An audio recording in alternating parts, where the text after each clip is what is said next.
Jnanam paramam dheyam. Knowledge is supreme.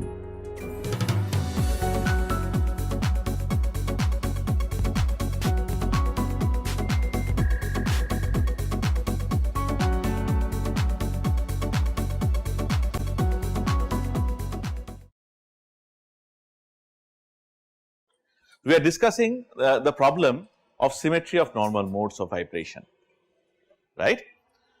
And we have said that for water, it is rather simple to figure out what the normal modes look like, right? And when we closed the discussion the previous day, we had said that it is not going to be so simple if you think of a molecule with one more atom, okay, say BF3 or carbonate ion. It is like water with one more atom added to it, right? This is what it is. This part looks like water, you have added one more atom. You have told me that we are going to have 6 normal modes, of course, and I am showing you the pictures of those normal modes. These are the normal modes of vibration for a D3H molecule with 4 atoms like BF3 or carbonate.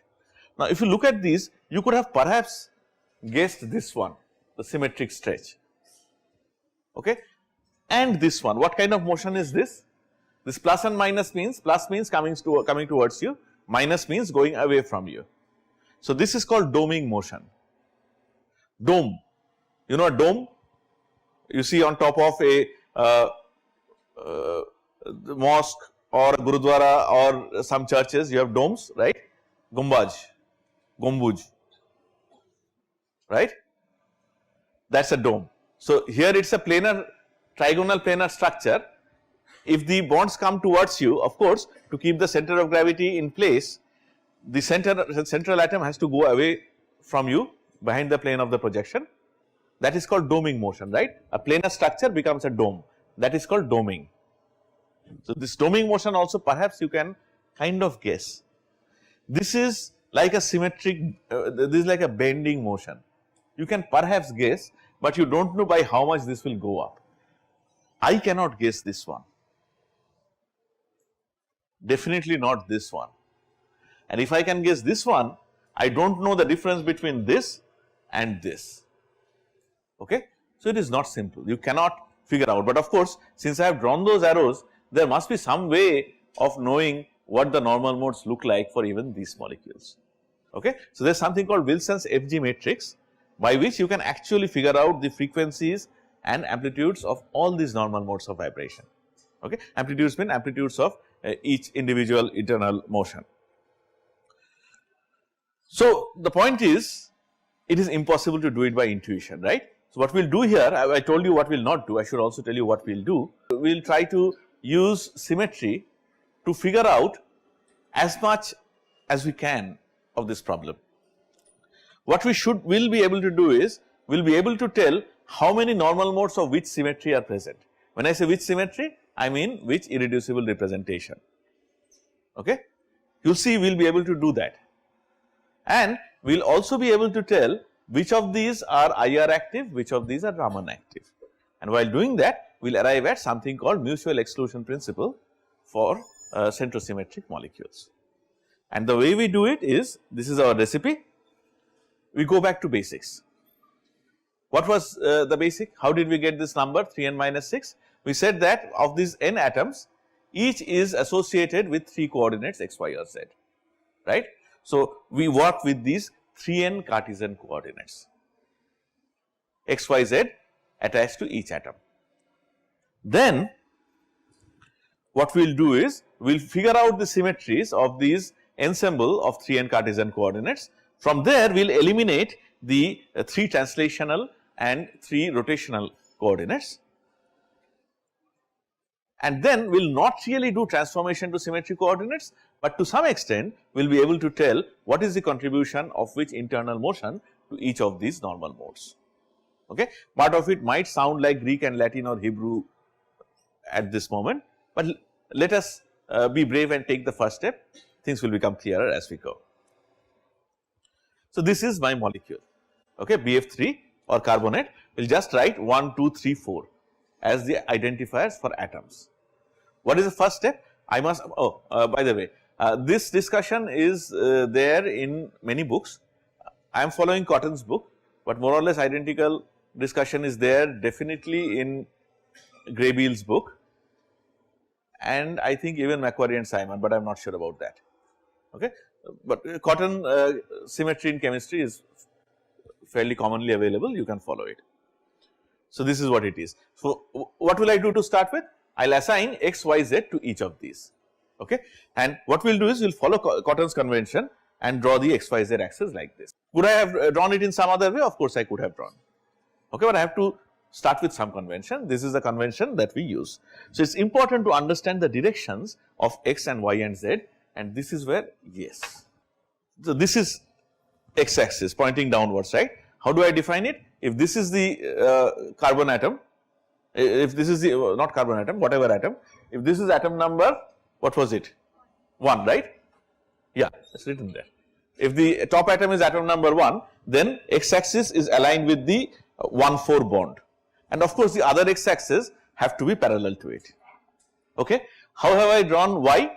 Perpendicular to x axis like this, okay. Of course, the other x axis, y axis is perpendicular to this x axis, the other y axis have to be parallel to that first y. Are we clear about that? This is a central one, of course. What about z axis? Z axis is pointing towards you. This is for 1, this is for 2, this is for 3, okay. It is easier for you to understand if I act the molecule.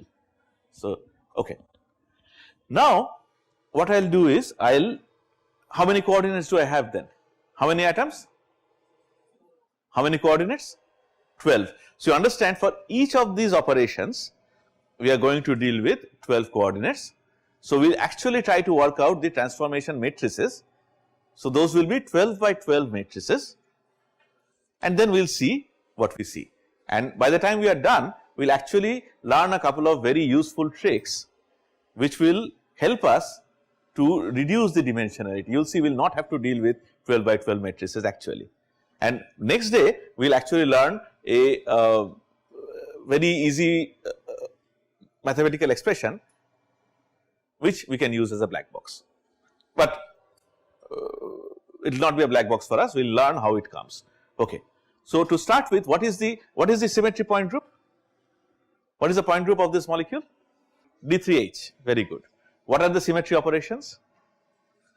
First one I can say easily, E. E. What about E? E is there. Next, C3. Then 3 C2s. Where are the C2s? Along the bonds, isn't it?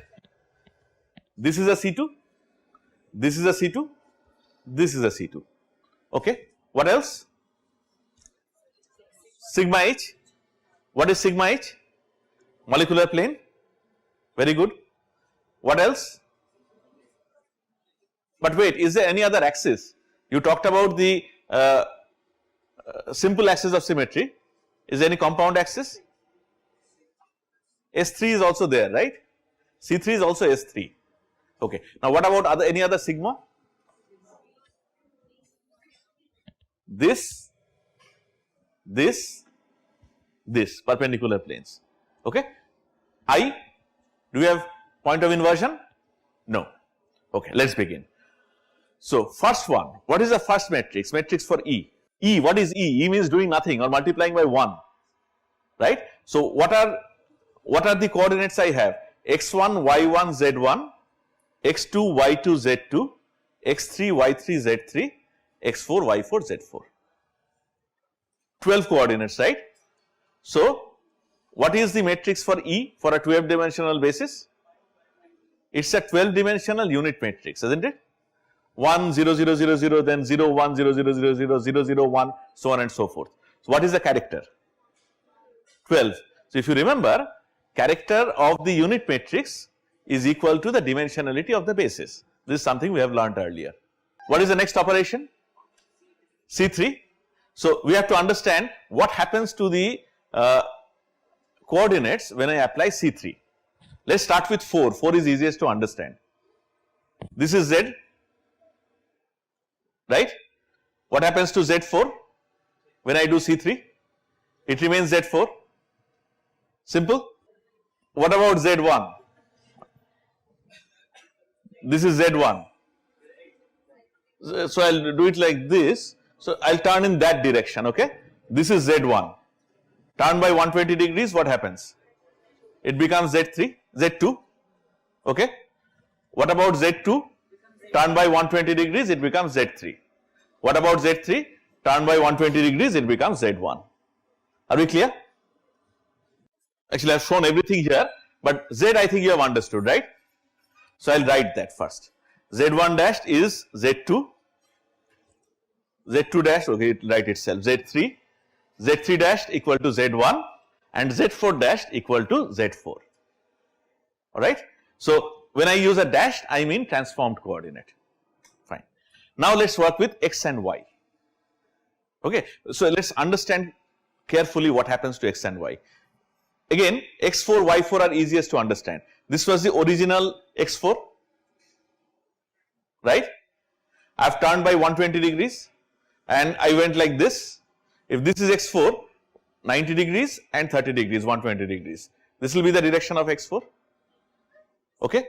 In fact, it is perhaps easier to understand if you think in terms of X1. Where is X1? This is X1, isn't it? Right? You turn by 120 degrees, this is the direction of X1, this is the tip of the arrow. Are we clear? Okay. Z is okay, I hope. Now we are talking about X. So this is the X1 arrow, right? This is X1, this is the tip of the arrow. Now what am I doing? I am turning by 120 degrees, like this. It's almost as if I am turning the hand by using this lever, right? So now X1 dash will point this way. If you understood X1, you will understand everything else, okay? And all other transformed X coordinates will be parallel, okay? X4 is also easy to understand. This is what it is initially, 90 degrees, 30 degrees, 120 degrees. X1 is easy to understand. This is X1 dashed, okay? What about Y1 dashed?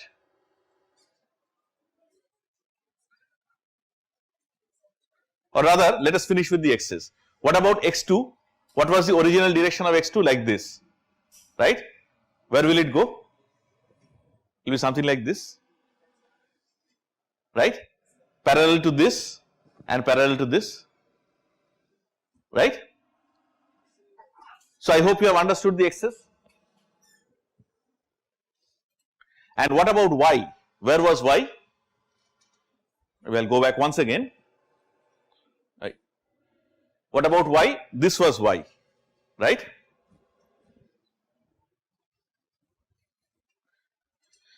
Again for Y4, this is Y4 and we are turning like this, 90 degrees, 30 degrees. Well, parallel to X is all you need to understand.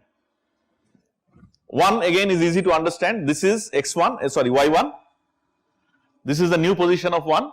So this is the position of Y1 dash. Are we clear? So that is something I can show generically like this. This we have done already, yeah. So this is X1 dash, this is Y1 dash. Now see what have I done? I have rotated by 120 degrees. So as usual, you have to denote the transformed coordinates X1 dash, Y1 dash in terms of the original coordinates, right? But this time the difference from our earlier discussion is that now the original coordinates are not X1, Y1. What are the original coordinates? X2 and Y2. Why? Because atom 1 has now gone to where atom 2 was. So X1 and Y2, X1 dashed and Y1 dashed have to be written in terms of X1 and Y1. Are we clear about that? So how do you know that? So what is asking is, why do we need vectors? We need vectors because how do I know that I have 3n minus 6 normal modes of vibration? There are n atoms. So the very basic initial formulation is that each atom is associated with XYZ, that is 3 coordinates. That gives me a total of 3n coordinates. Then take away 6 from that, you are left with only vibrational coordinates. So that is what I am doing. So we are working with the 3n coordinates for right now. We have understood this, right, that x1 dash y1 dash will now have to be expressed in terms of not x1 and y1 but x2 and y2. Similarly, x2 dash y2 dash will be expressed in terms of x3 and y3. x3 dash y3 dash will be expressed in terms of x1 and y1, and x4 dash y4 dash will be expressed in terms of x4 and y4, like what we have seen for z. See, z1 dash is z2, z2 dash is z3, z3 dash is z1, z4 dash is z4. The positions of the atoms, if they change, then you have to use the coordinates of the original atom, the position of which it now takes upon transformation, and that is something that will lead to a very useful piece of information in say 5-6 minutes from now. Go ahead. Okay. Now the job is just write the expression.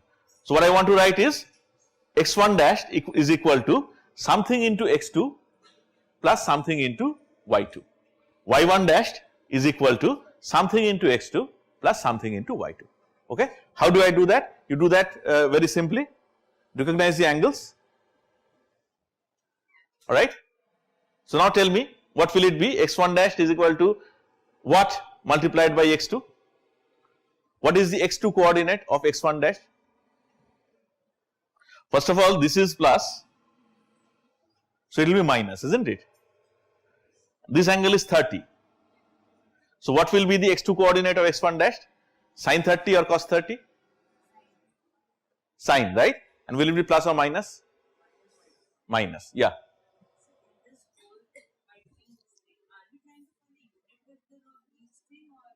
Unit vector along the axis, yes. We are working with unit vectors along x1, y1, z1, yes. When we talk about coordinates, of course, we have to work with the same length. That is why all these arrows are drawn as same length. So what will it be? Minus sin 30 degrees, how much is that? Minus half, is that right? Minus half or minus root 3 by 2? I always get confused between the two. Minus half, sure. So this, yeah, I have given you the other answer also. So x1 dash turns out to be minus half x2, and what is the y2 coordinate? Already it is along minus y2, so it will be minus root 3 by 2 y2. Simple.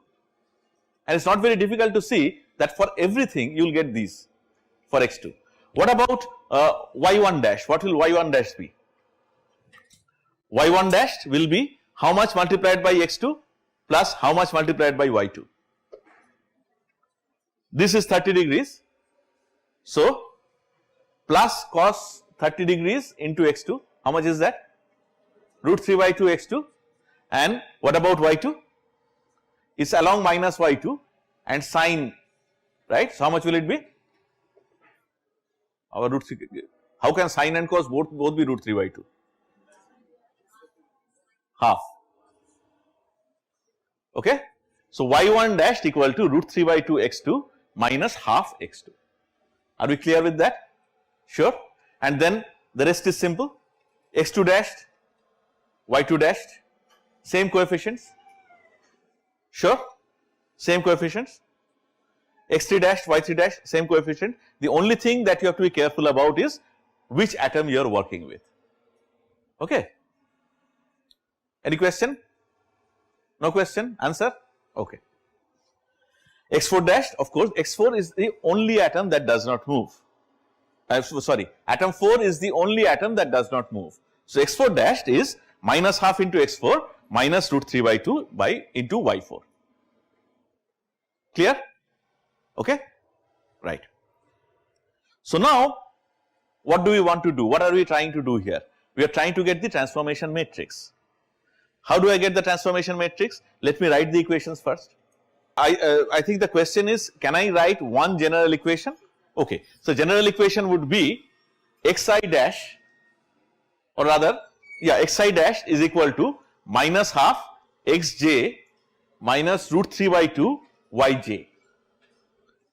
y1 dash, sorry, yi dash equal to root 3 by 2 xj minus half yj, where I denotes the transformed coordinate, j denotes the original coordinate.